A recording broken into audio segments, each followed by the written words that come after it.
Hi everyone, welcome back to TaraChessAcademy. Today we're going to be analyzing Rubinstein's Immortal. So this is Rotlewi versus Rubinstein.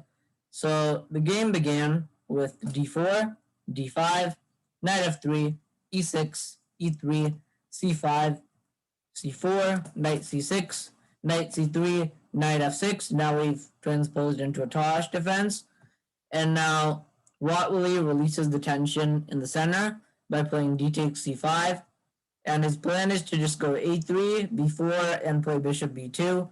So now black plays a6, so this might be to play an eventual b5.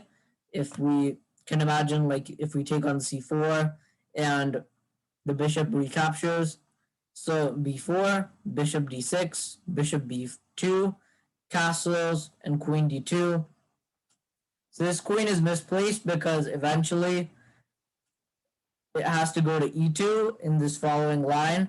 So queen e7 is played.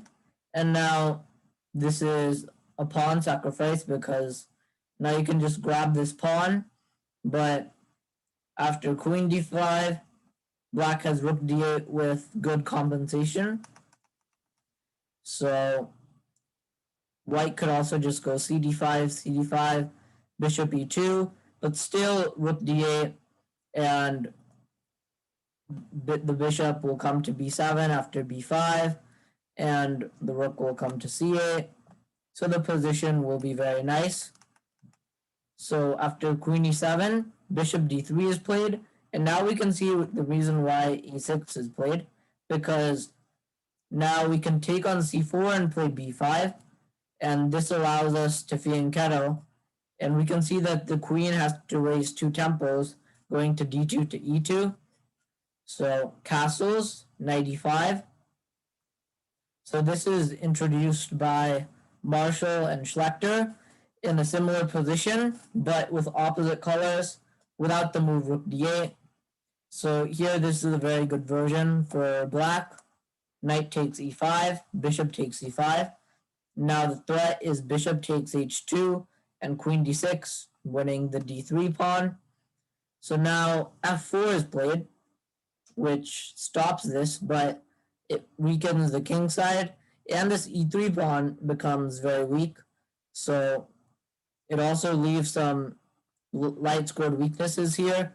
Bishop to c7, e4, rook a c8. All of black's pieces are coordinated now, and e5 is played, attacking this knight. So Rubinstein plays the intermediate move, bishop b6 check, and after king h1, Rubinstein plays knight to g4 because this queen is overloaded, overworked. If it takes on g4, we take on d3. And if now bishop h7, king h7, queen g4, rook d2, and there starts like bishop g2 coming, and black is winning. So bishop e4 is played in the game. And now we have queen to h4, threatening checkmate.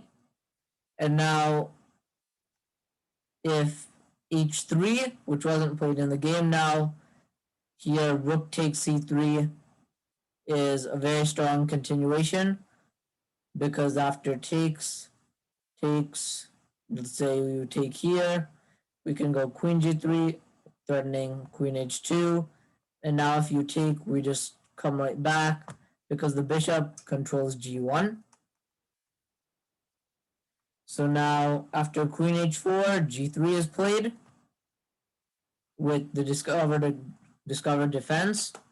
Now I'll give you some seconds to pause the video and think what you would play if you were Rubinstein in this position.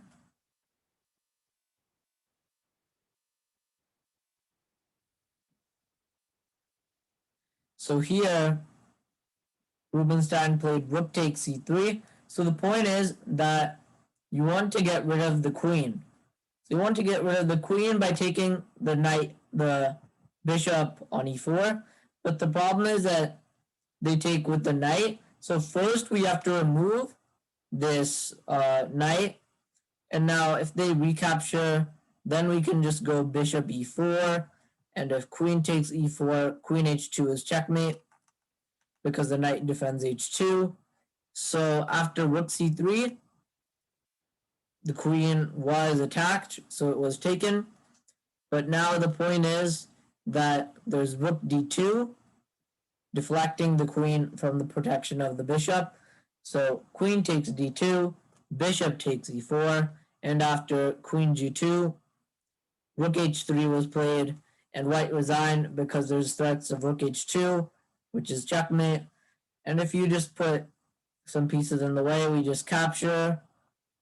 And then here, let's say you make some move. This would be checkmate. All our pieces are swarming over here, and there's no good defense.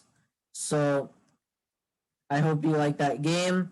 Thanks for watching. I'll see you on my next video. Bye.